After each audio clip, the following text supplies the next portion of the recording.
The scream of rusted iron against warped wood reached Kade Frost before he saw the wagon. Its left wheel sunk axle deep in the mud where the spring thaw had turned the old trade road into a mire. He reined his mare to a halt, hand moving instinctively to the rifle in his saddle scabbard before he registered the stillness. The absence of threat. Only abandonment written in every sagging line of the broken-down cart, and the two figures huddled against its side. The woman raised her head as his horse picked its way closer. Green skin, darker around the eyes where exhaustion had painted shadows, and small tusks that showed when her cracked lips parted on a breath that might have been relief or resignation. Her arm tightened around the child pressed against her side. A girl perhaps 6 years old with the same jade complexion and pointed ears, her face buried in her mother's ragged shawl. Kade dismounted without a word, his boots squelching in the mud as he approached. The wagon bed held nothing but a few sodden blankets and a broken crate that had once held provisions. He could see the wheel tracks leading east, fresh enough that the caravan that had left them could not be more than a day ahead.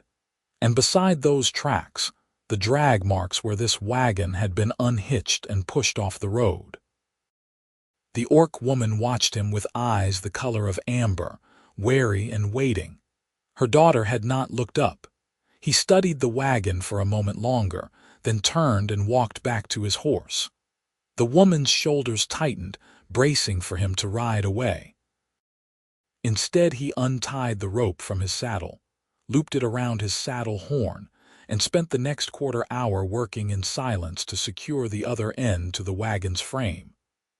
The orc woman said nothing, asked nothing, only held her daughter and watched as he tested the knots and then mounted again. The mare balked at the weight, but Kade clicked his tongue and she leaned into the harness. The wagon groaned, tilted, and then the wheel sucked free of the mud with a sound like a gasp. He did not look back as he started west, toward his ranch, the rope going taut and the wagon lurching into reluctant motion behind him. It took 3 hours to reach the fence line that marked the edge of his land, and another 2 to navigate the rolling pasture to the cluster of buildings that made up the homestead. The main house stood 2 stories tall, built from logs his grandfather had cut and chinked, weathered gray now but solid. Barn, smokehouse, chicken coop, and a root cellar with stone walls that kept cool even in high summer.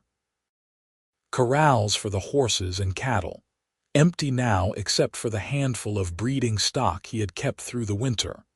He unhitched the wagon near the barn and finally turned to face them. The woman had climbed down, her daughter clinging to her hand. Up close, he could see how thin they both were, the girl's dress hanging loose on her small frame, the mother's collarbone sharp beneath the torn edge of her blouse. Kade gestured toward the house. The woman hesitated, then followed, the child's bare feet leaving small prints in the mud between the wagon ruts and the porch steps. Inside, the air smelled of wood smoke and dust. He had let the fire die down to coals that morning before riding out to check the fence. Now he built it up again while they stood just inside the door, the woman's hand still gripping her daughter's. When the flames caught, he straightened and moved to the kitchen, pulling down the smoked venison he had hanging from the rafters, setting a pot of water to boil, slicing bread from the loaf he had baked 3 days prior. He set the food on the table and stepped back. The woman looked at him, then at the food, her throat working on a swallow. When he made no move to stop them, she pulled out a chair and lifted her daughter into it, then sat beside her. They ate in silence, the child's small hands tearing the bread into careful pieces, the mother chewing slowly as though her jaw hurt.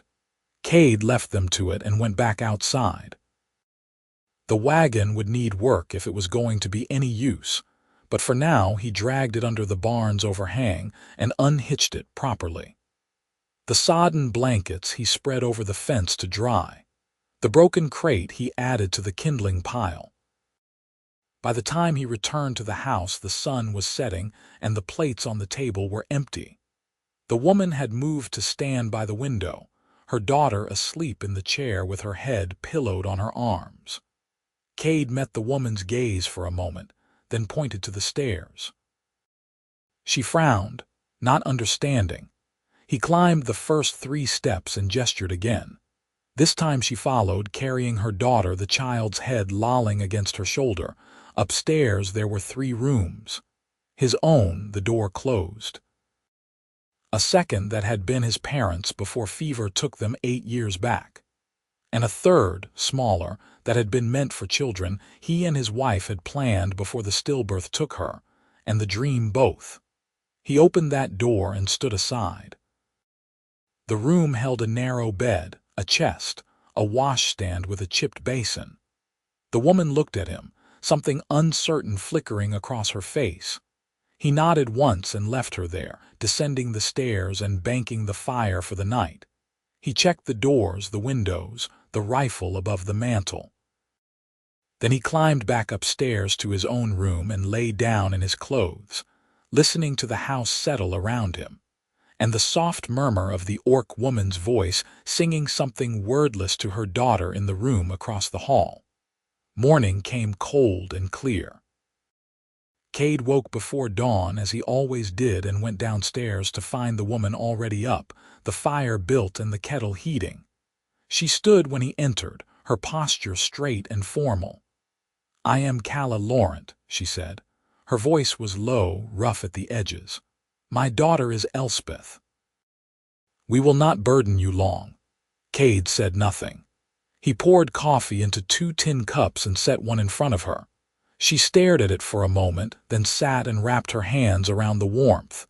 He drank his standing, looking out the window at the pasture beyond. 60 head of cattle out there, scattered across 300 acres. Fences to mend, foals to break, a barn roof that would need re-shingling before summer. Work enough for 2 men, and he had been doing it alone for 3 years. When he finished his coffee, he set the cup down and went to the door. Kade stood immediately. "What do you need?" she asked. He glanced back at her, then at the stairs where Elspeth presumably still slept. Kade followed his gaze and shook her head. "She can stay. I can work." Kade considered this. Then he nodded and held the door open. She followed him out into the morning chill, her breath fogging in the air. She wore the same ragged dress as yesterday, but she had tied her dark hair back with a strip of cloth, and her jaw was set with determination. He led her to the chicken coop first, showed her the nests, the feed, the way the latch stuck if you did not lift while you pulled. She watched and nodded. When he scattered feed, she took the bucket from his hands and finished the job herself, her movements efficient. Next, the barn. He showed her where the tools hung, the stalls that would need mucking, the tack that wanted oiling. She picked up a pitchfork and tested its weight, then glanced at him for confirmation. He inclined his head and left her to it, walking out to saddle his mare and ride the fence line he had not finished checking yesterday. When he returned at midday, she had mucked 3 stalls, fed the horses, and collected 2 baskets of eggs. Elspeth sat on an overturned bucket near the barn door, watching her mother work with solemn eyes. The child looked up when Kade approached but said nothing, only tucked her chin and looked away. He went inside and made lunch, simple fare, bread and cheese and the last of a jar of preserved apples. When he rang the bell, they used to hang by the door. Kade emerged from the barn, wiping her hands on her skirt, Elspeth trailing behind her. They ate together at the table, the silence broken only by the scrape of knives and the creak of floorboards. Afterward, Kade washed the dishes without being asked while Kade returned to his work. The pattern repeated itself that evening and the next day and the day after that. She was strong, stronger than she looked, and she learned quickly. By the end of the first week, She was doing the morning chores without direction while he rode out to move cattle or mend fence. In the evenings, she cooked simple meals from the stores in his pantry, and he ate without complaint even when she seasoned things differently than he would have. Elspeth remained quiet, a small shadow that followed her mother or sat in corners watching. She spoke rarely and only to Kade, her voice so soft Kade could not make out the words. When he passed her, she would press herself against the wall or duck her head, making herself as small as possible. 3 weeks after he brought them home, Kade rode into the small town of Harrow's End, 10 miles east, for supplies. He bought flour and salt and coffee, nails and lamp oil and a bolt of blue cotton fabric. The shopkeeper, a narrow-faced man named Samuel Dern, tallied the purchase and then leaned across the counter. "Heard you took in a couple of greenskins," he said, his voice pitched to carry to the other customers browsing the shelves. Kade counted out coins and said nothing. "Just saying, folks are curious. Orcs have not been seen in these parts for years. Makes people nervous." Kade picked up his parcels and turned toward the door. "You watch yourself, Frost," Dern called after him. "You know what they say about orcs and loyalty. Likely to slit your throat soon as look at you." Kade stopped, turned back. He met Dern's gaze and held it until the shopkeeper shifted uncomfortably. Then Kade walked out without a word. When he returned home, he found Kade in the garden plot behind the house, turning over the soil with a spade. Elspeth crouched nearby, pulling stones from the earth and piling them in a neat cairn. He carried the parcels inside and left the bolt of fabric on the table where Kade would find it. That evening after dinner, he heard the soft rustle of cloth and looked up to see Kade holding the fabric, running her fingers over the weave. She glanced at him, a question in her eyes. He nodded toward Elspeth, small and ragged in her too large dress, and then stood and took his coffee out onto the porch. April gave way to May, and the grass greened and thickened. The cattle grazed and fattened, the foals grew leggy and bold. Kade worked from dawn to dusk, and Kade worked beside him, never complaining, never asking for anything beyond the work he gave her and the roof over her head. Elspeth began to venture farther from her mother's side, exploring the barn, climbing into the hayloft, watching the chickens with grave fascination. One morning Kade came down to find Elspeth alone at the table, struggling to tie a knot in the lace of a shoe that was clearly too large for her. He paused, then knelt and took the laces from her small fingers. She froze, her breath catching, but he simply tied the shoe and then the other and stood without meeting her eyes. When he looked back from the door, she was staring at her feet, her expression wondering. In June, a man came riding up the long track to the house.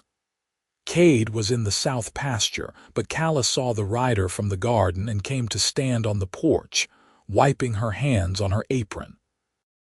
The man was well dressed in a suit that looked out of place in the country dust, his horse sleek and expensive.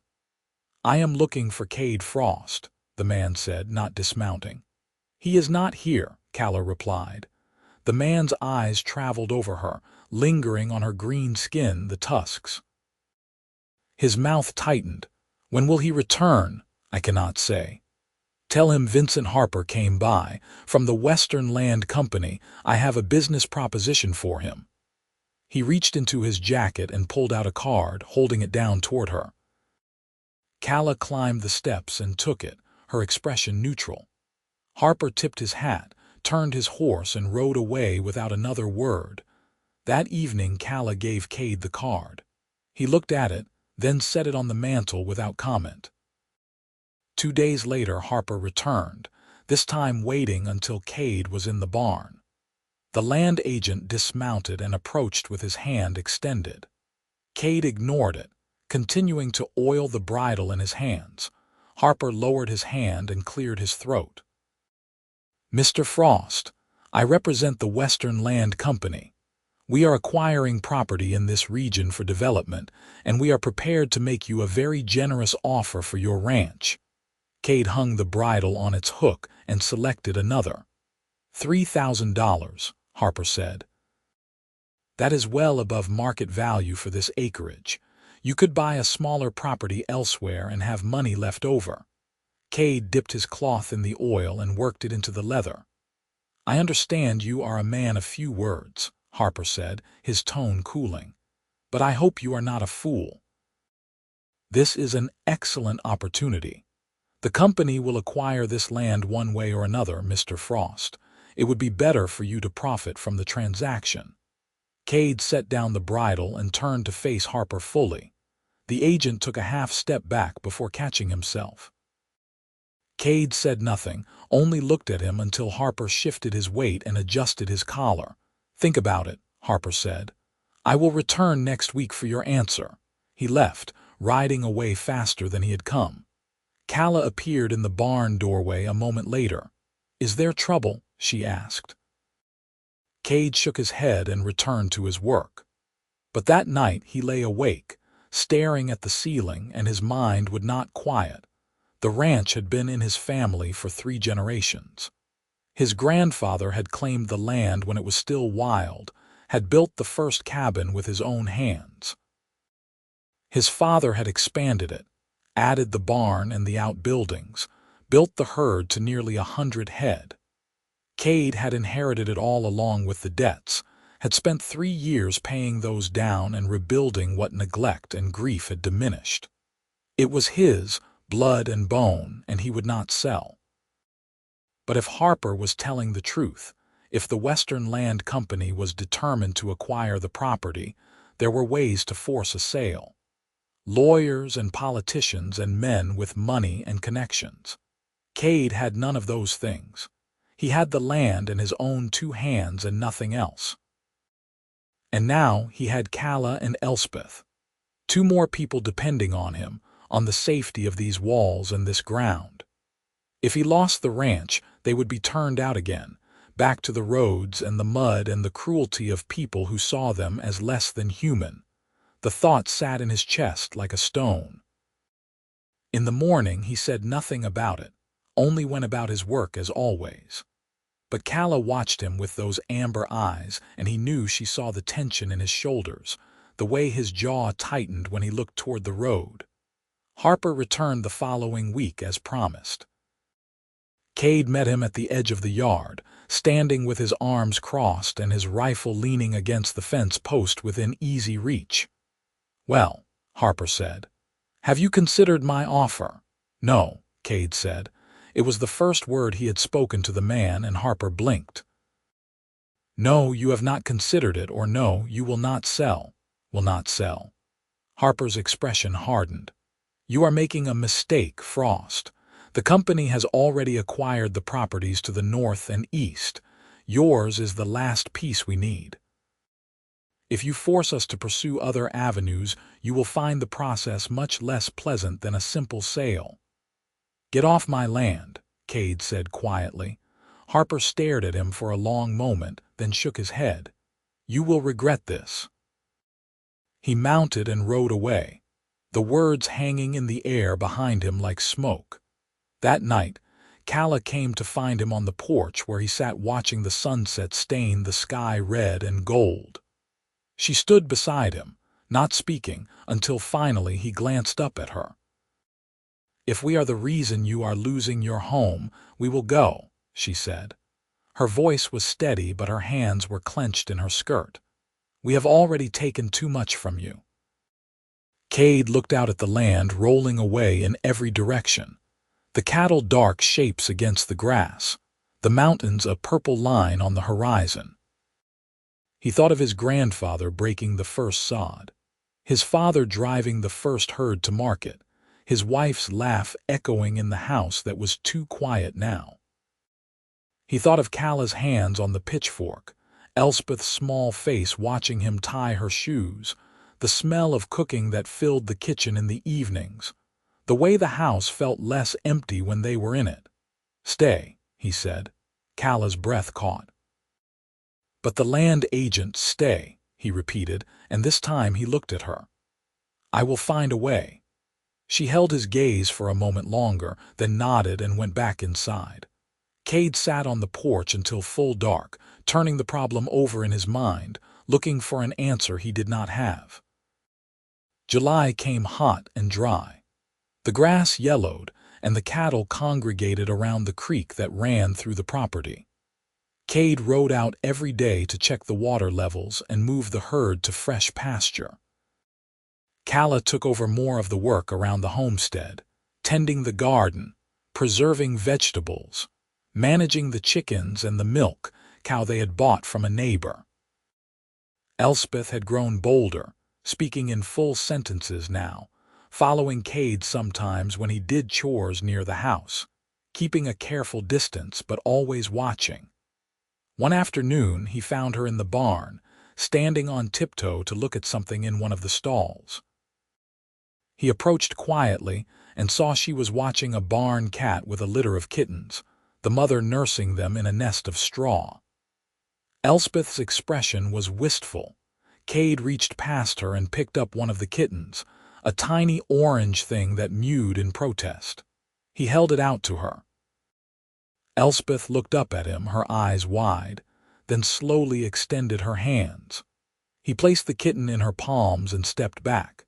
She held it carefully, her face transformed by wonder, and whispered something too soft for him to hear. The next morning he found a carved wooden horse on the kitchen table, rough but recognizable, with 4 legs and a mane scored into the wood. Kade picked it up, turning it over in her hands, then glanced at Elspeth, who was staring at Kade with an expression caught between hope and disbelief.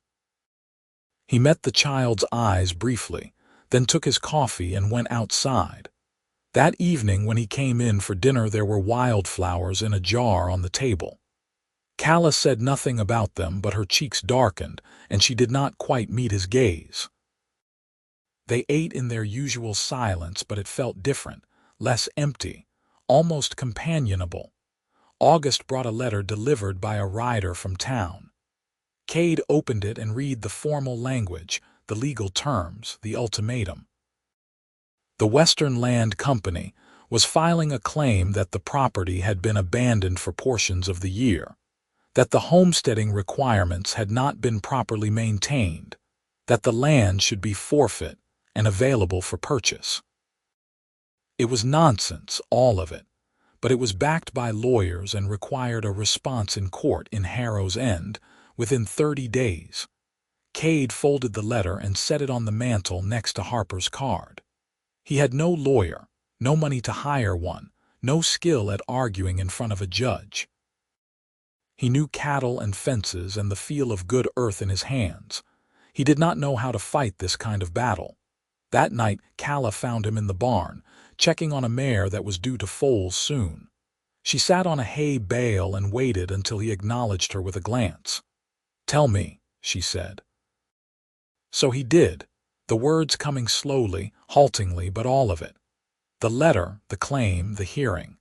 The likelihood that he would lose, that the land would be taken, that everything would be gone. When he finished, she was quiet for a long time. "You gave us everything when we had nothing," she said finally. "You asked for nothing in return. You have worked every day to keep us safe and fed and warm. I will not let you lose this because of our presence." "It is not, it is," she interrupted. "Harper saw me, saw us. If you had been alone, he might have pressed less hard, or you might have been less distracted. I do not know, but I will not stand by and watch you destroyed." "What would you do?" he asked, not unkindly. She looked down at her hands, strong hands, scarred from work. "There must be something. Some way to prove the claim is false. Some witness or record or—" She broke off, frustrated. "I do not know the laws of this place, but there must be something." Kade returned to the mare, running his hand along her swollen belly. "I will go to the hearing, I will speak my piece. It may be enough." "And if it is not?" He did not answer because there was no answer to give. The next 3 weeks passed in a strange suspended tension. They worked, they ate, they spoke little. Elspeth sensed the worry in the adults around her and grew quieter again, clinging to her mother's skirts. The carved horse stayed on the small table beside her bed, and Kade saw her holding it sometimes, her thumb rubbing the worn wood. The night before the hearing, Kade sat at the kitchen table with every document he could find. The deed to the property, yellowed and creased from handling. Records of cattle sales and purchases. Tax receipts. A journal his father had kept of improvements and maintenance. He spread them out, trying to see them as a judge might, looking for proof that he had fulfilled every letter of the homesteading law. Kala came to sit across from him. She had put Elspeth to bed, and her hair was loose around her shoulders, dark as earth. In the lamplight, her skin glowed green-gold and her eyes were soft. "Whatever happens," she said, "you gave us something I thought we would never have again. A home, even if it was only for these few months." Kade looked up from the papers. "It does not have to be only months. The judge does not decide everything," he said. "Only whether I keep this land. He does not decide whether you stay." Kala's hands flattened on the table. "If you lose the land, where would we go?" "Somewhere. I do not know yet, but not back to the road, not you, not Elspeth." Her throat worked. "Why?" she asked, and the word was barely a whisper. "Why do you care what happens to us? We are orcs. We are nothing to you." Kade set down the deed he had been holding.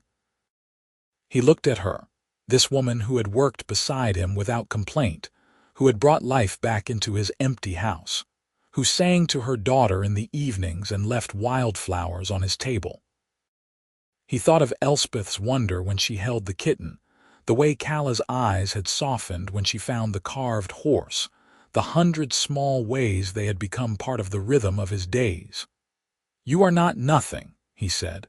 The words hung between them. Kala's eyes shone too bright and she stood abruptly, turning away. "I should sleep. You have an early ride tomorrow." She left before he could say anything more. Kade sat alone with his papers and the dying lamp and did not sleep that night at all. He left before dawn, riding the 10 miles to Harrow's End under a sky that slowly lightened from black to gray to pale gold. The town was small, a single street of buildings clustered around a crossroads. The courthouse was the largest structure, 2 stories of whitewashed wood with a bell tower on top. Kade tied his horse and went inside, his boots loud on the plank floor. The hearing room was hot and close, filled with people he recognized from town, and some he did not. Harper sat at a table near the front with a sharp-faced lawyer in spectacles. Kade took a seat on the opposite side and waited. The judge was a heavy-set man named Thaddeus Morrow, who had presided over the county for 20 years. He rapped his gavel and called the hearing to order, then nodded to Harper's lawyer to begin. The lawyer stood and presented his case with smooth confidence. The Frost property had been inadequately maintained. There were reports of fences in disrepair, of insufficient livestock, of extended absences from the homestead. The Homesteading Act required continuous residence and improvement. Mr. Frost had failed these requirements, and therefore the land should revert to public domain and be available for legal purchase. He produced documents, affidavits from people Kade barely knew claiming they had ridden past the ranch and seen neglect. It was all lies or exaggerations, but it was presented with such assurance that Kade felt the ground shifting under him. When the lawyer finished, Judge Morrow looked at Kade. "Mr. Frost, you may present your defense." Kade stood. He laid out his documents on the table, the deed, the receipts, the journal. He spoke quietly but clearly, describing the work he had done, the cattle he had raised, the improvements he had made. He had lived on the land every day since inheriting it except for brief trips to town for supplies. The fences were sound, the buildings maintained, the herd healthy. Everything the Homesteading Act required he had done, Judge Morrow examined the documents, frowning. "These appear to be in order," he said. "However, the claims made by Mr. Harper's counsel suggest a more recent decline. Do you have any witnesses who can speak to the current state of the property?" Kade opened his mouth and closed it again. He had not thought to bring witnesses. He lived alone, kept to himself, had no close neighbors who might speak for him. Panic fluttered in his chest for the first time. The courtroom door opened and Kala walked in. Every head turned. She wore the blue dress she had made from the fabric Kade had bought, her hair braided and pinned. She held Elspeth's hand and walked straight up the aisle to stand beside Kade. The room erupted in whispers. Judge Morrow banged his gavel. "Order. Who are you, madam?" "I am Kala Laurent," she said, her voice steady. "I and my daughter have been residing at the Frost Ranch since April. I can speak to its condition and to Mr. Frost's work." Harper's lawyer shot to his feet. "Your Honor, this woman is an orc. Her testimony cannot be considered reliable." "I see no law that forbids an orc from testifying," Morrow said dryly. "Proceed, Miss Laurent." Kala described everything she had seen and done over the past months. The repairs Kade had made to the barn roof, the fences he had mended, the cattle he had moved and tended. The early mornings and late evenings, the careful maintenance of every structure and animal. She spoke with precision and dignity, her amber eyes never leaving the judge's face. When she finished, Morrow sat back in his chair. "And you have been living at the ranch as Mr. Frost's employee?" Kala hesitated. "He has given us shelter and food. In return, I have assisted with chores. There has been no formal arrangement." "So you are dependents," Harper's lawyer said, pouncing. "Vagrants he took in out of misplaced charity. This actually supports our claim that Mr. Frost has been distracted from proper management of the property." "Mr. Frost has managed his property excellently," Kala said, her voice hardening. "Better than any man I have seen. And he did it while also providing for two people who would have died without his help. If that is a crime, then your law is cruel and unjust." The courtroom stirred again. Judge Morrow raised a hand for silence, studying Kala and then Kade. Finally, he spoke. "I find the Western Land Company's claim to be without sufficient merit. Mr. Frost has clearly met the requirements of the Homesteading Act. However," he paused, "I am concerned about the stability of the situation described here. Miss Laurent and her child appear to be dependent on Mr. Frost's charity with no legal standing or protection. That is a precarious position for all involved." "What are you suggesting?" Kade asked. Morrow folded his hands. "I am suggesting that if Miss Laurent and her daughter are to remain on the property long term, there should be some formal arrangement. An employment contract, perhaps, or—" He let the sentence trail off meaningfully. Kade looked at Kala. She met his gaze, her expression unreadable. Elspeth pressed against her mother's side, her eyes wide. "Give me a moment," Kade said. He walked out of the courtroom into the blinding sunlight, Kala following. They stood on the courthouse steps, the noise of the street washing over them, and for a long moment neither spoke. "He is right," Kala said finally. "We have no legal protection. You could turn us out at any time and we would have no recourse. That makes you vulnerable to claims like Harper's. If we were to formalize our arrangement—" "I do not want an employment contract," Kade said. Kala blinked. "Then what?" He turned to face her fully. The words were hard to find, harder to say, but he forced them out.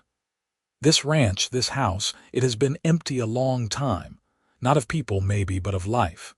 You and Elspeth, you brought that back. I do not want you to stay as employees.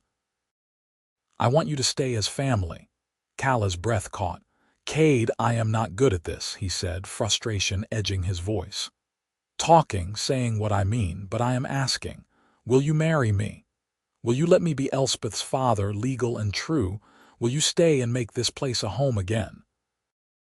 Tears spilled over Kala's cheeks, tracking through the dust on her skin. "Yes," she whispered. "Yes to all of it. If you are certain, I am certain," he said. "I have never been more certain of anything." She reached out and took his hand, her fingers warm and strong around his.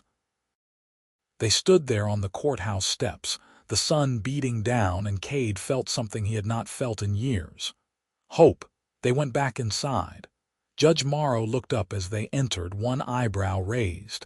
Kade cleared his throat. "We would like to be married," he said. "Here now if you can do it." The courtroom erupted again, but Morrow was smiling. "I can indeed. Come forward." They stood before the judge's bench, Elspeth between them, and spoke the words that bound them together. Kade's voice was rough but firm, Kala's clear and strong. When Morrow pronounced them husband and wife, Kade bent and kissed her once, brief and solemn, and the courtroom broke into scattered applause and more than a few disapproving mutters. Harper and his lawyer had already left, the case lost, but Kade did not care. He signed the marriage certificate and watched Kala sign beside him, her name bold and sure. Then he lifted Elspeth onto his hip, and they walked out together into the afternoon sun. They rode home slowly, Elspeth sitting in front of Kade on the saddle, Kala on the mare they had borrowed from the livery. The land rolled past, golden grass and blue sky, and Kade felt the knot that had lived in his chest for months finally begin to loosen. That evening he went to the barn and came back with a folder of papers he had prepared weeks ago but never shown to anyone. He spread them on the table in front of Kala. She leaned forward, frowning, trying to make sense of the legal language. "What is this?" "A deed," he said. "Splitting the ranch. Half to you, half to me. Joint ownership. I had it drawn up after Harper first came. I was going to give it to you no matter what happened at the hearing." Kala stared at him. "Kade, you cannot." "I can," he said. "It is already done, just needs your signature. This place is as much yours now as mine. Yours and Elspeth's. Nobody can take that away." She read through the papers slowly, her hands trembling. When she finished, she looked up at him, and there were tears in her eyes again. "Why would you do this? Even married, you could have kept the land in your name alone. This is your family's legacy." "And now it is our family's legacy," he said simply. "Yours, mine, Elspeth's. That is what I want." Kala signed the deed and Kade witnessed it, and the thing was done. They sat together in the lamplight, not touching but close enough to feel each other's warmth, and outside the night sang with crickets and the lowing of cattle settling for sleep. The weeks that followed were busy ones. Word of the marriage spread through the county and reactions were mixed. Some neighbors stopped by with congratulations. Others rode past with hard looks and silence. Kade did not care. He had what mattered. In September they began preparations for the fall gather, when the cattle would be rounded up and the calves branded. It was the biggest job of the year and usually required hiring extra hands. This year Kade sent word to the few neighbors he trusted, and also to the orc settlement, 20 miles west, that Kala had told him about. A small community of her people who lived on marginal land and struggled to survive. 5 orc men arrived the day before the gather was set to begin. They were wary at first, eyeing Kade with suspicion, but Kala spoke to them in their own language and they relaxed. That night, they camped near the barn and Kade heard the low rumble of their voices and the occasional burst of laughter. The gather took 3 days of hard riding and roping, working the cattle into the main corral where they could be sorted. The orc workers proved skilled and tireless, and by the 3rd evening the work was done. Kade paid them fairly and offered to hire them again when spring came. They clasped his arm one by one before they left, and he felt Kala's pride like a warmth at his back. The branding came next. Kade heated the irons in the fire pit, while Kala and the 2 human neighbors who had come to help wrestled the calves into position. It was hot, dirty work, the smell of singed hair and sweat heavy in the air. Elspeth watched from the fence, her carved horse clutched in one hand, her expression serious. When the last calf was released back to its mother, Kade straightened, wiping soot from his face. The herd milled in the corral, branded and accounted for, 62 head including the spring calves. It was a good number, healthy, more than he had hoped for at the start of the year. Kala came to stand beside him, her dress smudged with dirt, her hair escaping its braid. She looked tired and happy and beautiful. He took her hand without thinking and she squeezed his fingers. "A good day," she said. "A good day," he agreed. That evening they hosted a small dinner for the neighbors who had helped. It was the first time Kade had entertained since his wife's death, and the house felt full and alive in a way that made his throat tight. Kala cooked a feast from their stores, and everyone ate until they were stuffed, then sat on the porch drinking coffee and talking as the stars came out. One of the neighbors, an older man named Gerald Tate, leaned back in his chair and gestured at the land around them. "You have done well here, Frost. Your father would be proud." Kade nodded, unable to speak past the knot in his throat. "And your family," Tate continued, glancing at Kala and Elspeth. "Unexpected, I will grant you, but a good thing. A ranch needs people to make it live." "It does," Kade said quietly. After the neighbors left, he found Elspeth asleep on the couch, her head pillowed on her arms. He lifted her carefully and carried her upstairs, Kala following with a lamp. They tucked her into bed together, her carved horse on the table beside her, and stood for a moment looking down at her peaceful face. "She called you father today," Kala whispered. "When you were branding. Did you hear?" Kade shook his head, something fierce and bright blooming in his chest. "She did," Kala said. "She called for father to come see something, and you went to her, and she smiled." They went to their own room, the one that had been his alone for so long and was now theirs. Kala brushed out her hair while Kade pulled off his boots, the intimacy of the small rituals still new but growing familiar. When they lay down, Kala curled against him and he wrapped his arm around her, feeling her heartbeat against his ribs. "Thank you," she said into the darkness. "For what?" "For everything, for finding us, for bringing us home, for making us yours." Kade tightened his hold. "I am the one who should thank you," he said. "You gave me a reason to keep this place, to fight for it. I was just going through the motions before, now I am living again." She tilted her head up and kissed him, soft and lingering, and he kissed her back with all the words he still did not know how to say. October brought the first frost, and the leaves turned gold and red on the cottonwoods along the creek. Kade spent his days preparing for winter, cutting firewood and reinforcing the barn against the storms that would come. Kala put up the last of the vegetables and smoked meat and filled the root cellar until it was brimming.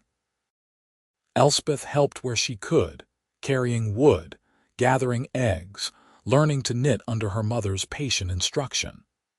One evening, Kade came in from the barn to find Kala sitting at the table with a pile of fabric scraps and a needle.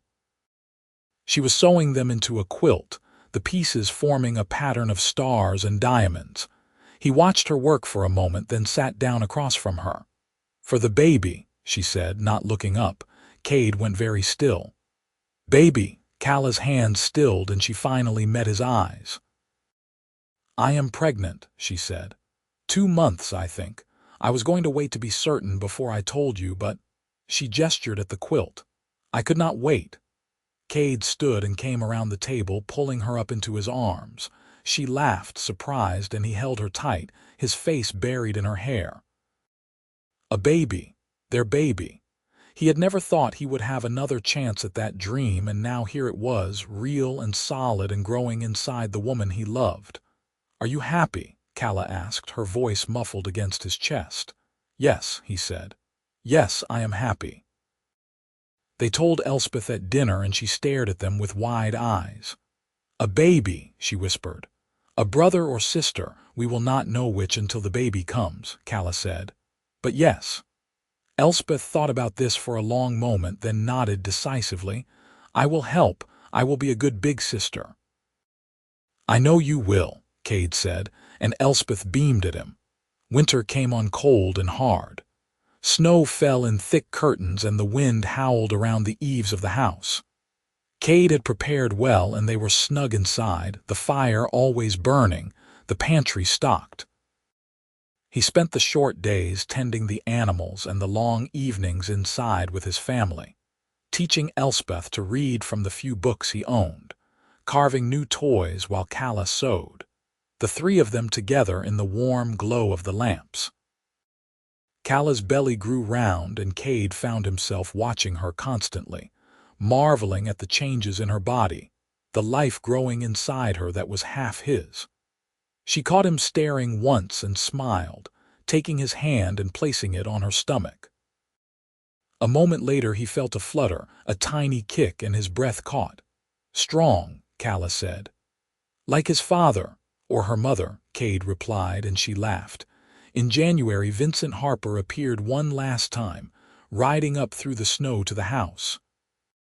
Kade met him in the yard, rifle in hand, though he did not raise it. Harper looked older, thinner, his expensive suit rumpled. I came to apologize, he said without preamble, and to tell you the Western Land Company has withdrawn from this region. The project was not as profitable as anticipated and they have shifted their focus elsewhere. Good, Kade said. Harper glanced at the house, at the smoke rising from the chimney, the chickens scratching in the barn doorway, the neat fences and tidy yard. You have done well here. I was wrong to pressure you. I hope you can forgive that. Kade studied him for a moment. I forgive you, he said, but do not come back. Harper nodded, turned his horse and rode away. Kade watched him go until he was a dark speck against the white landscape, then went back inside where Kala and Elspeth were waiting. February brought a thaw, and the snow melted to reveal the first green shoots of spring grass. Kala's time was drawing near, and Kade rode to town to bring back the midwife, a capable woman named Iris Dane who had delivered half the babies in the county.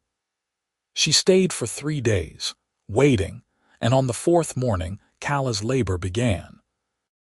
Kade sent Elspeth to stay with Gerald Tate and his wife, then paced the kitchen while Iris and Kala worked upstairs. The hours dragged by, the sun climbing and falling, and still he heard nothing but the occasional murmur of voices. When the first cry finally pierced the air, he nearly collapsed with relief. Iris appeared at the top of the stairs, smiling. Come meet your daughter. He climbed the stairs on shaking legs and entered the room. Kala lay propped against the pillows, her face pale but glowing, and in her arms was a tiny bundle wrapped in the star quilt. Kade approached slowly, and Kala pulled back the fabric to reveal a small green face, eyes screwed shut, a rosebud mouth open in another wail. She is perfect, Kala whispered. Kade reached out a finger and the baby's hand closed around it, her grip surprisingly strong. He felt tears prick his eyes and did not try to stop them. What should we name her? Kala asked. Kade thought of his mother, of his grandmother, of all the women in his family who had lived and worked and loved on this land. Nora, he said, after my mother, if that is all right with you. Nora, Kala repeated, testing the name. Nora Frost, I like it. They brought Elspeth home the next day, and she tiptoed into the room to peer at her new sister with awe-struck eyes. She is so small, she breathed. You were that small once, Kala said. Elspeth reached out tentatively and touched Nora's tiny hand. The baby yawned and Elspeth giggled. I love her, she announced. Good, Kade said, because she is going to need a brave big sister to look after her. Elspeth nodded solemnly, taking her new responsibility seriously. The weeks that followed were exhausted and joyful in equal measure. Nora woke every few hours to nurse, and Kala moved through the days in a haze of tiredness and contentment. Kade took over all the chores, rising before dawn to tend the animals and returning to the house to cook and clean and hold his daughter while Kala slept. Elspeth helped in her own way, fetching things, singing to Nora, learning to change diapers under Kala's patient instruction. Spring came on in a rush of green growth and newborn calves. The cycle began again, the work endless but good, and Kade threw himself into it with renewed purpose. He was building something now, not just maintaining what had been left to him. He was building a future for his family. One warm evening in April, exactly a year since he had found Kala and Elspeth abandoned on the road, Kade called them all out onto the porch. The sun was setting, painting the sky in shades of orange and gold, and the land rolled away in every direction, lush and green and alive. "I want to say something," Kade began, then stopped, the words catching. Kala waited patiently, Nora asleep in her arms, Elspeth leaning against his leg. He tried again. "A year ago I thought I knew what my life would be, work and solitude and memories. I thought that was enough, but I was wrong." He looked at Kala, at Elspeth, at tiny Nora. "You gave me everything I did not know I needed. You made this house a home again. You made me remember what it feels like to love and be loved. I do not have fancy words, but I need you to know that. You are everything to me, all of you." Kala's eyes shone with tears. "You gave us everything too," she said softly. "Safety, a home, a future, a family. We were dying on that road and you saved us. Every day since has been a gift." Elspeth hugged his leg tighter and Kade rested his hand on her head, feeling the warmth of her small body, the trust in the way she leaned into him. Kala stepped close and he put his arm around her, careful of the baby, and they stood there together watching the sun sink below the horizon. "This is ours," Kade said quietly. "This land, this home, this life. Ours to keep and pass on. Nothing will take it from us." "Nothing," Kala agreed. They went inside as the first stars appeared, the lamps lighting one by one in the windows, smoke rising from the chimney, the sound of laughter and a baby's gurgle drifting out into the evening air. The ranch that had been silent for so long was full now, full of life and love and all the messy, beautiful chaos of a family. Kade stood at the window for a moment before joining them at the table, looking out at the land he had fought for and won. Not alone, never alone again. With Kala beside him, strong and steady and true. With Elspeth growing braver every day, learning the land and the work and her place in it. With Nora, tiny and perfect and full of promise. He had given them his home when they had nowhere else to go, but they had given him so much more. They had given him back his heart. And that, he thought as he turned away from the window and sat down to dinner with his wife and daughters, that was everything. Summer came and went in a blur of work and growth. The cattle fattened, the garden flourished. Nora learned to smile and then to laugh, her green face lighting up whenever Kade walked into a room.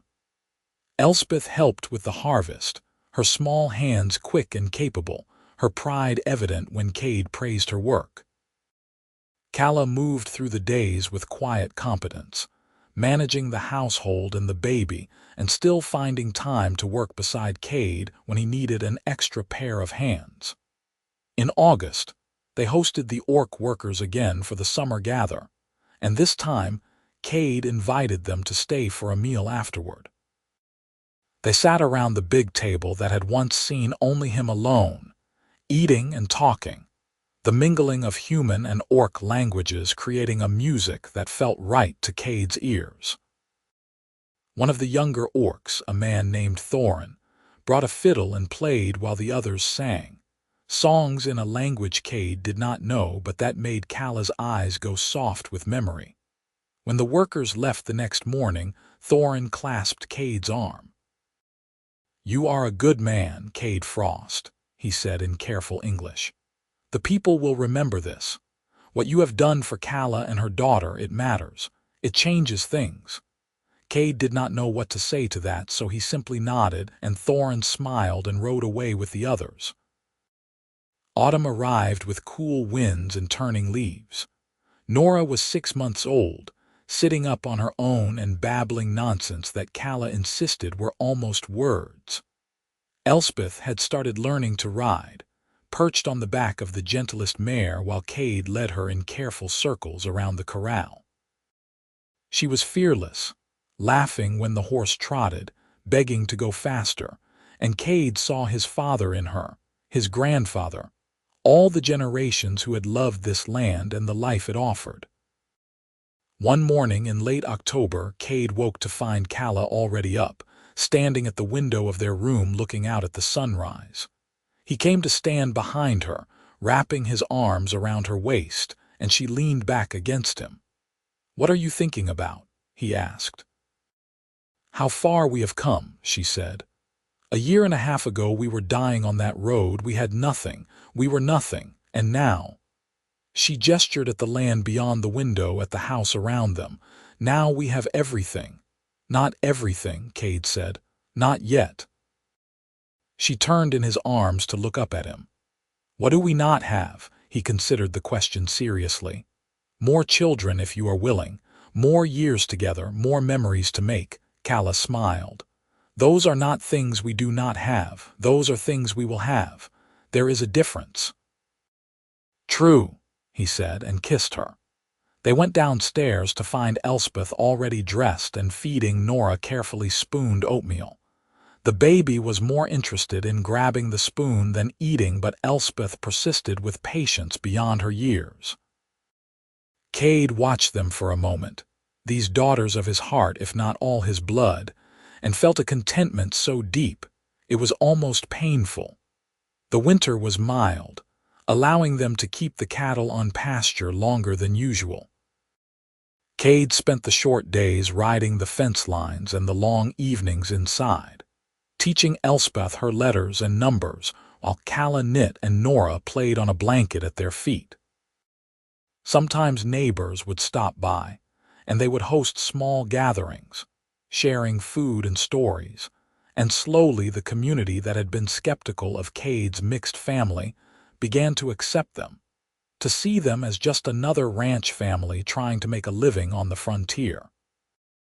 There were still those who disapproved, who muttered about orcs and humans mixing, who refused to do business with Kade or acknowledge Kala when they passed on the road. But they were fewer now, and their opinions mattered less. Kade had his family and his land and his work, and that was enough. In the spring, when the calving began, Elspeth was allowed to help for the first time, holding a lamp while Kade assisted a struggling heifer. The calf was born healthy, and Elspeth's whoop of joy echoed across the pasture. She insisted on naming the calf Buttercup, despite Kade's protests, that it was a bull calf and hardly needed a flower name. Kala sided with Elspeth, and Buttercup it was, and Kade found himself calling the calf by that ridiculous name with a straight face all summer. Nora took her first steps in June, lurching across the kitchen floor into Kade's waiting arms. She had his eyes, or at least the shape of them, though hers were brown like Kala's. Her skin was a lighter shade of green than her mother's, her tusks still small nubs that would grow as she did. She was beautiful and perfect and entirely his, and Kade could not imagine his life without her. That summer they expanded the house, adding a room off the back for storage and a larger pantry. Kade did most of the work himself with help from Elspeth, who was determined to learn carpentry. She wielded a hammer with more enthusiasm than accuracy, but she was learning, and Kade was patient, remembering his own father teaching him the same skills at the same age. In August, Kala told him she was pregnant again. This time the news felt less shocking and more like a natural progression, another chapter in the story they were writing together. Elspeth was thrilled at the prospect of another sibling. Nora was too young to understand, but she clapped when Elspeth clapped, which made everyone laugh. The second winter was easier than the first, the household running with the smooth efficiency of practice and routine.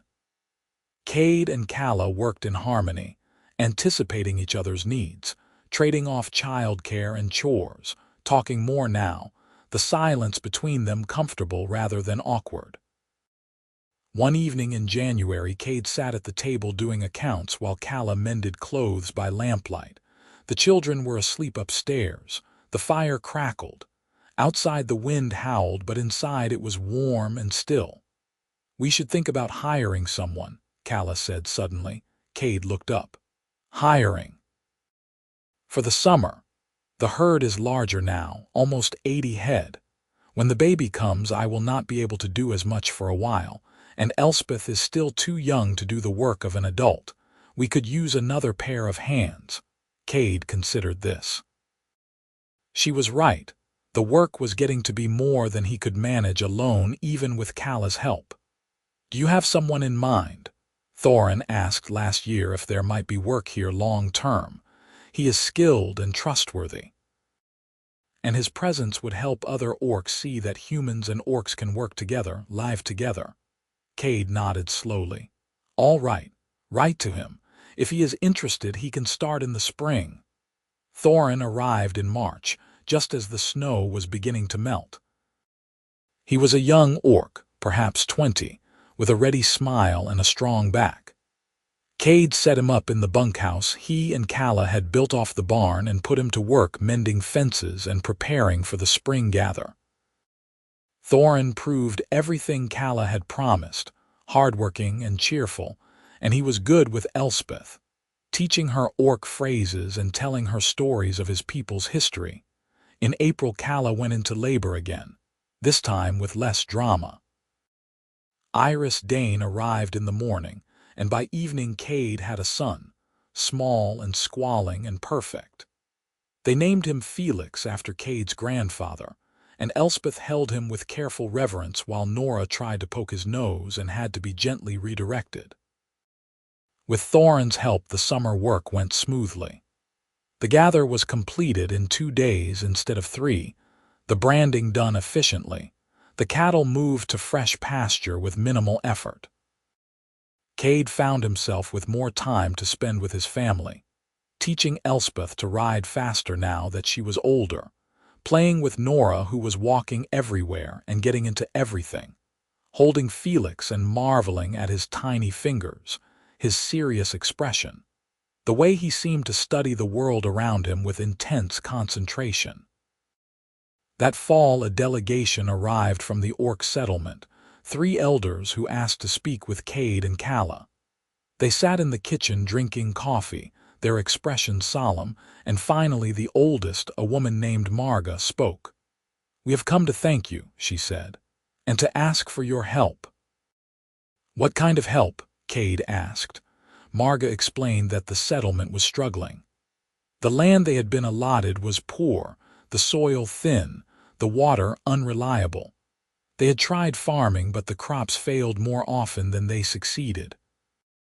Many families were considering leaving, seeking work in distant places, breaking up the community that was all they had. "We have heard what you have done here," Marga said, gesturing around the kitchen. "How you have built a life with our people. We hoped you might advise us, or perhaps hire more of our young men to work your land, anything that might help us survive." Kade looked at Kala. She met his eyes, and he saw the same thought reflected there. They excused themselves and stepped out onto the porch, speaking in low voices. "We have the land," Kala said. "More than we need for our cattle. The north pasture, the one we have not been using because it is too far from the house, we could lease it to them. Let them graze their animals there, or farm it if they can make the land work." "That is a good thought," Kade said. "We could also buy their wool and any other goods they produce, give them a reliable market." "You would do that?" Kala asked. "Take on that responsibility. We have more than we need," Kade said. "If we can help, we should." They went back inside and made the offer. The elders conferred in their own language, then Marga turned back to them with tears in her eyes. "You are generous beyond words," she said. "We accept, and we will repay this debt." "There is no debt," Kade said, "just neighbors helping neighbors." The arrangement was formalized with a handshake, and over the next year the orc settlement began to recover. Families moved small herds of sheep and goats onto the north pasture, planting gardens in the sheltered valleys. They brought wool and cheese and woven goods to trade, and Kade paid them fairly, selling the surplus in town for a profit that he split with the settlement. Slowly, carefully, a network of trust and mutual benefit grew between the human ranch and the orc community. Not everyone in the area approved. There were mutters in town, cold shoulders in the store, a few incidents of vandalism at the ranch that Kade dealt with quietly and firmly. But there were also more people like Gerald Tate who saw the value in what Kade was building, who saw that cooperation benefited everyone, and slowly the balance began to shift. Elspeth turned 10, and Kade gave her a horse of her own, a young mare she named Willow. She rode every day, helping to move cattle, checking fences, learning the work of the ranch until she could do many tasks without supervision. Nora was 3, a whirlwind of energy and curiosity, always asking questions, always into something. Felix was 2 and already showing signs of his father's quiet intensity, content to sit and watch for long periods before acting with deliberate purpose. Kala grew more beautiful to Kade with every passing year. The hard edges of desperation had softened, replaced by contentment and confidence. She moved through the ranch as though she owned it, which of course she did, making decisions about the household and the herd, managing the accounts, negotiating with the orc traders. She was his partner in every sense, and he could not imagine doing any of it without her. One evening in late summer, as they sat on the porch watching the sunset, Kala leaned her head on Kade's shoulder. "You remember when you found us?" she asked. "Of course. Do you ever regret it?" Kade thought of that morning, the broken wagon, the exhausted woman and terrified child, the choice he had made without thinking. He thought of everything that had come after, the work and worry, the joy and love, the family he had gained. "Never," he said. "Not for a single moment." Kala smiled and took his hand. "Neither do I."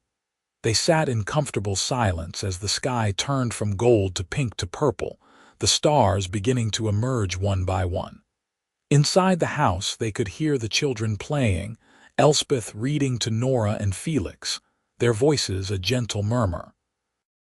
The cattle lowed in the distance. A coyote called from the hills and was answered by another. The land stretched away in every direction, theirs to hold and protect and pass on. Kade had found 2 lost souls on a muddy road and brought them home. In doing so he had saved them, but they had saved him too, pulling him out of the gray half-life he had been living and back into the full color of living. They had built something together, something that would last beyond their own years, a legacy of love and acceptance and hard-won belonging. He squeezed Kala's hand and she squeezed back, and they sat together as the night came on at peace. The years continued their steady march. The ranch prospered. The children grew. Elspeth became a skilled rider and capable rancher, taking on more responsibility every year. At 16, she could rope and brand and manage the cattle as well as any adult, and Kade trusted her judgment on matters of the herd. She had grown tall and strong, her tusks more prominent now, her green skin weathered from hours in the sun. She was beautiful in the way of her mother, fierce and capable and kind. Nora was 13, more interested in books and plants than cattle. She kept a garden of herbs and wildflowers, learning their properties, experimenting with dyes and medicines. Kala encouraged this, teaching her daughter everything she remembered from her own mother about healing and growing things. Nora was gentler than her older sister, dreamy and thoughtful, but with a stubborn streak that showed when she set her mind to something. Felix was 12, quiet like his father but with a sharp mind for numbers and patterns. He helped Kala with the accounts and could calculate cattle weights and market values in his head faster than Kade could with pencil and paper. He was small for his age but wiry and tough, never complaining about the work, always watching and learning. Kade was in his early 40s now, his hair starting to gray at the temples, his hands permanently marked with calluses and old scars. He still rose before dawn and worked until after dark, but he felt the years more than he used to. Kala was in her late 30s, her face lined in ways that only made her more beautiful to him, her body strong from years of work, but also softened by the children she had borne. They had settled into each other completely, two parts of a whole, and Kade could not remember a time when she had not been beside him. One evening in the spring of their 15th year together, a rider came from the orc settlement. It was late, past dinner, and Kade went out to meet him with a lantern held high. The rider was young, barely more than a boy, and his face was tight with worry. "Marga is dying," he said without preamble. "She asked for Kala, and for you, Kade Frost. She wants to speak with you before she passes." They rode out immediately, leaving the older children to watch the younger ones. The settlement was only an hour away by fast horse, and they arrived to find Marga lying in her small house, surrounded by her family. She was ancient now, her skin wrinkled and gray, her breathing labored. But when Kala and Kade entered, her eyes lit with recognition. "You came," she whispered. "Of course," Kala said, taking the old woman's hand. Marga gestured for Kade to come closer. He knelt beside the bed. "I wanted to thank you," she said, her voice barely audible, "for everything you have done, for giving our people hope, for showing that humans and orcs can live together, work together. You have changed things, Kade Frost. You have made the world better." "I only did what was right," Kade said. "That is more than most," Marga replied. She turned to Kala. "Your children will inherit a better world because of what you have built. Both of you. Never forget that." She died an hour later, surrounded by her family and her people, with Kala holding her hand. They stayed for the funeral rites, the orc traditions of fire and song, and when they rode home in the gray light of dawn, Kade felt the weight of responsibility settle heavier on his shoulders. They had started something, he and Kala, something bigger than just their family or their ranch. They had started a change, and now they had to see it through. The settlement elected a new leader, a younger man named Garak, who had worked for Kade several summers, and who understood the value of the partnership they had built. Under his leadership, the settlement continued to grow and prosper, expanding their herds, improving their land, sending their young people to work at ranches and farms throughout the region. Slowly, grudgingly, the human population began to accept them, to see them as neighbors rather than outsiders. There were still incidents, still prejudice and fear. A barn burned at a ranch that employed orc workers, though whether it was arson or accident was never proven. A family of orcs was turned away from a church service in town, the preacher citing vague scriptures about the purity of man.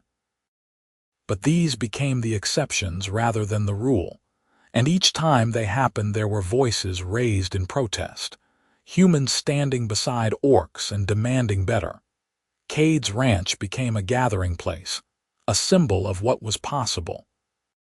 People came from miles around to see the mixed household, the orc and human children playing together, the prosperity that cooperation had brought. Some came to sneer, but many came to learn, and Kade and Kala welcomed them all, answering questions, sharing their experiences, showing by example what could be achieved. Elspeth fell in love at 17 with a young orc man from the settlement, a gentle soul who shared her passion for horses. Kade gave them his blessing and they were married in the ranch house, the ceremony blending human and orc traditions. The gathered witnesses a mix of both peoples. It was a small wedding, but it felt historic, another step toward the world Marga had spoken of.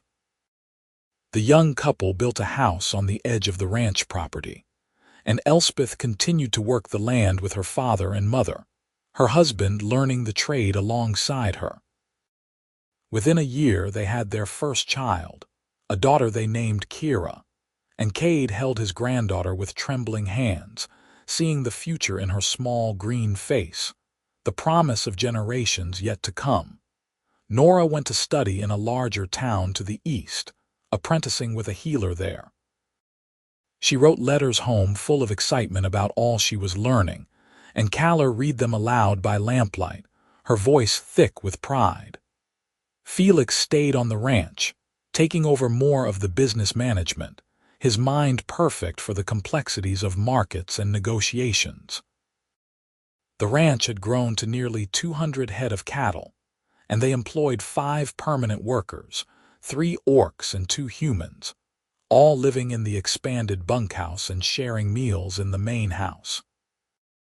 It was loud and chaotic, and everything Kade had never imagined his life would be, and he loved every moment of it. On their 20th anniversary, Kade surprised Kala with a gift, a locket he had commissioned from a jeweler in town. Inside were 2 tiny portraits, one of her and one of him, painted by a traveling artist. Kala cried when she opened it, then laughed and kissed him until he was breathless. 20 years, she said. Do you remember how it started? I remember everything, he said. Every day. They held a party that evening, inviting everyone from the ranch and the settlement and the neighboring homesteads. The yard was full of people, human and orc, eating and drinking and dancing to Thorin's fiddle. Children ran shrieking between the adults, playing games that knew no distinction of species. The sun set, and the stars came out, and still the party continued, lit by lanterns and torches, fueled by joy and community and belonging. Kade stood at the edge of the light, watching it all, and felt Kala slip her hand into his. We did this, she said softly. All of this. We did, he agreed. It is more than I ever dreamed. For me too. They stood together in the warm night, the sounds of laughter and music washing over them, and Kade thought back to that muddy road, that broken wagon, that single choice to stop and help. Everything had grown from that one moment. His family, his home, his purpose.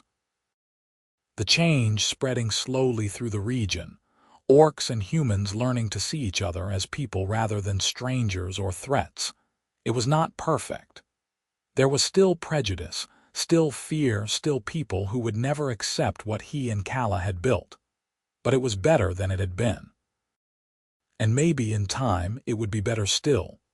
Elspeth came to find them, Kira sleeping on her shoulder.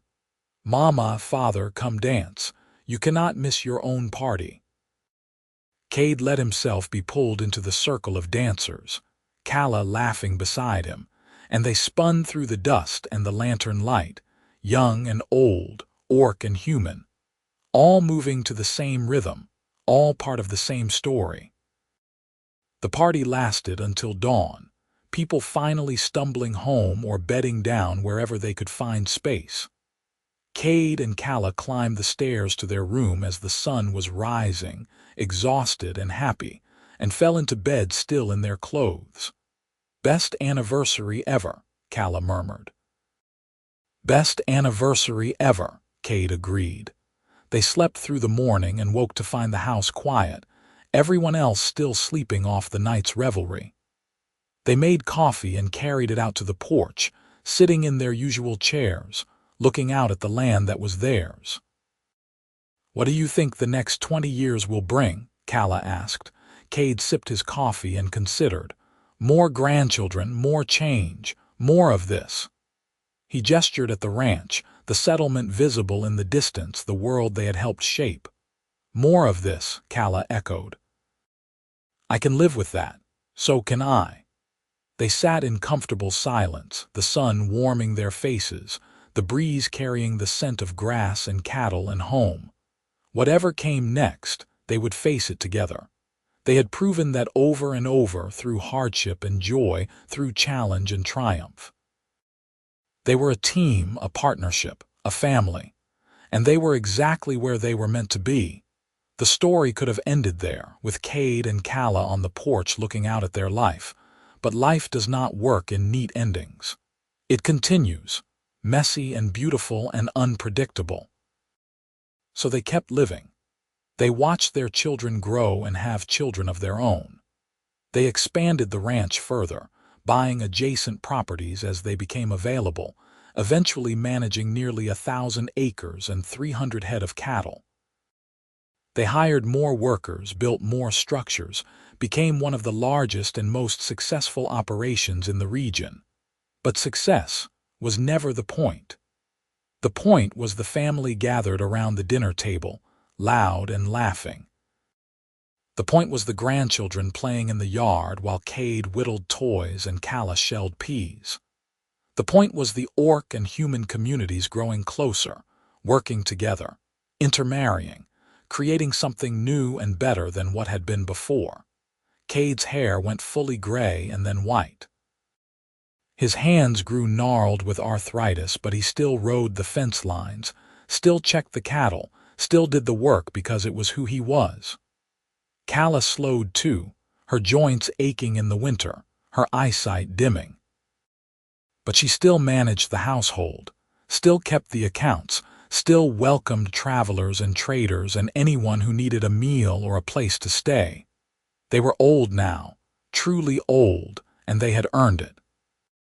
Every line on their faces, every ache in their bones, every silver hair was proof of a life fully lived. And they were content. One evening in their 40th year together, they sat on the porch as they had so many times before. The sun was setting, painting the sky in those familiar shades of gold and pink. Their children and grandchildren were scattered across the property, living their own lives but still connected, still part of the whole they had created. You remember when you found us? Kala asked, as she had asked so many times over the years. I remember everything, Kade replied, as he always did, but this time Kala did not let it rest there. She turned to him, her amber eyes still bright despite the wrinkles surrounding them. I never asked you this, but I always wondered. Why did you stop that day? You could have ridden past, most would have. What made you help us? Kade thought about it for a long time. It was a question he had never fully answered, even to himself. Finally, he spoke. I think a part of me knew, he said slowly. Knew that you were what I had been missing, that if I rode past I would regret it for the rest of my life. So I stopped, and everything changed. Everything changed, Kala agreed. She reached over and took his hand, her grip still strong despite her age. You gave us everything, Kade, your home. Your name, your heart, I hope you know what that meant, what it still means. You gave me everything too, he said. I was just existing before. You made me live again. They sat in silence as the sun disappeared below the horizon and the stars emerged one by one. The ranch was quiet in the evening stillness, settling down for the night. Somewhere a child laughed and was shushed. A horse whinnied. The eternal sounds of life continuing. I would not change anything, Kala said. Not a single moment. Neither would I, Kade replied. They went inside together as the night closed in around them, moving slowly but moving together, as they had for 40 years. The house was warm and full of the lingering smells of dinner. Photographs covered the walls now. 3 generations captured in black and white, the family they had built spreading outward in all directions, touching lives they would never even know about.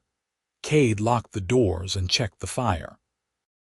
Kala climbed the stairs to their room, her hand trailing on the banister his grandfather had carved.